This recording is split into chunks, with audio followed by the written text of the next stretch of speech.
Hi, everybody. It's Lori Lowe, and welcome to the Sacred Binge. This is the podcast in which I talk about the very strange and unusual and spiritually enlightening subject of binge eating disorder, also sometimes called food use disorder.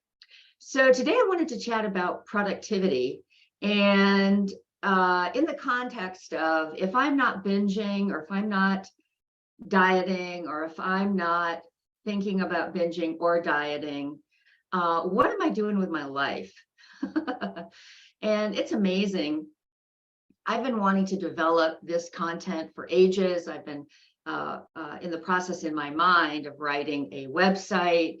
I feel like I have a book around this topic that I'd like to write, not only with a lot of factual health and industry information about diet, food, etc.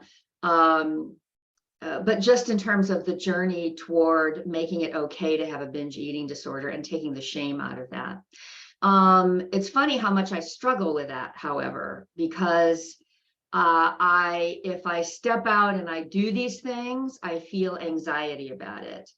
And that is one of the biggest reasons why I'm a binge eater, is I've learned to manage anxiety and discomfort and just fear of the unknown through overeating and binging and the repetitive effort. Effort's not the right word. The repetitive sensation of putting food in my mouth. I talked to you in the past about that great book by Dr. Bruce Perry and Oprah Winfrey called What Happened to You. I'll put a link to that in this post. It'll be a paid link, by the way. But part of what Dr. Perry talks about is regulation and dysregulation.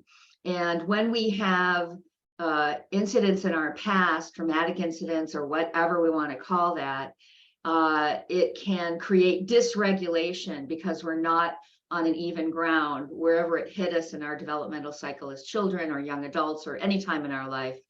It dysregulates us. And one of the sensations that I experience, as I've said, from binge eating is the regulation of regular repetitive eating. I'm eating, I'm just taking bites and stuff and I'm chewing. It serves to regulate me. And once I recognized that, it wasn't that I had to stop it. It's that I recognized, I'm regulating. What's going on? Are there other ways I can regulate? So the reason I wanted to bring that up is the thing that I get uncomfortable around and then choose to regulate myself with food over is fear of failure, fear of being criticized, fear of being made fun of, fear of whatever.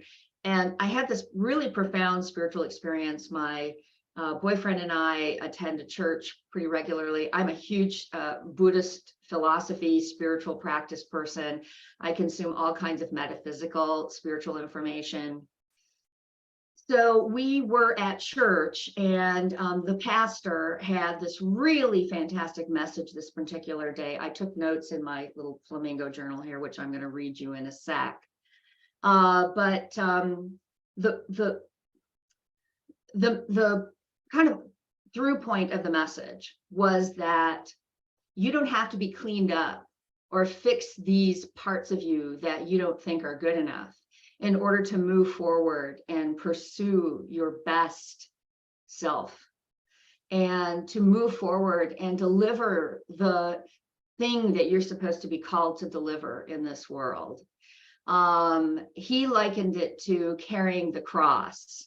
Everybody has their own personal cross, and pick up your cross and move forward in that Christian tradition. Carry that cross toward release and forgiveness and resurrection.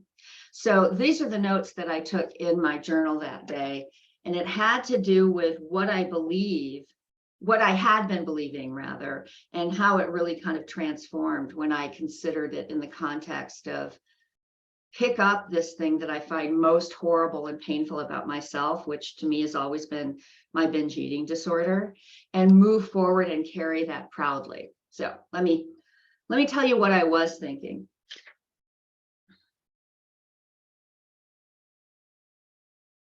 My fear and anxiety about moving forward is an act of making myself arrogant. I am saying, nope, I know better what the experience of moving forward is going to be like. It's going to be too painful, too upsetting, too scary for me, even though I'm feeling a deep spiritual calling to go forward.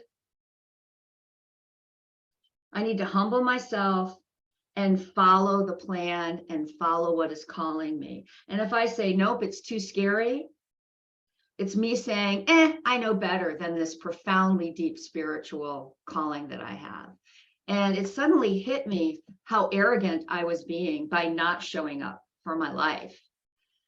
Wow, it still kind of blows me away to think about it. And so I was talking earlier about wanting to write a book, wanting to do a website, wanting to do all of this stuff. And that's all part of what I feel really strongly called to do. But I continue to feel dysregulated around doing those things that are frightening. And hey, I don't know what the outcome is going to be. And instead, I choose to just overeat and binge over it rather than step out of that. And so when you think about binge eating, it's like this profound starvation of spirit, profound starvation of what really feeds us. And so today, I'm just going to say out loud, I'm going to own it. I'm going to walk toward it. I'm going to go toward it. If I feel discomfort or dysregulation, I'm going to know that that is part of carrying that cross forward, this burden of the thing that terrifies me the most and that gives me the most pain. I'm going to carry it forward toward healing and towards sharing this message with everybody. So, and that is such an intimidating idea. Man, oh man, oh man. Anyway, so I make this promise to you. I'm working on a website and I'm writing a book.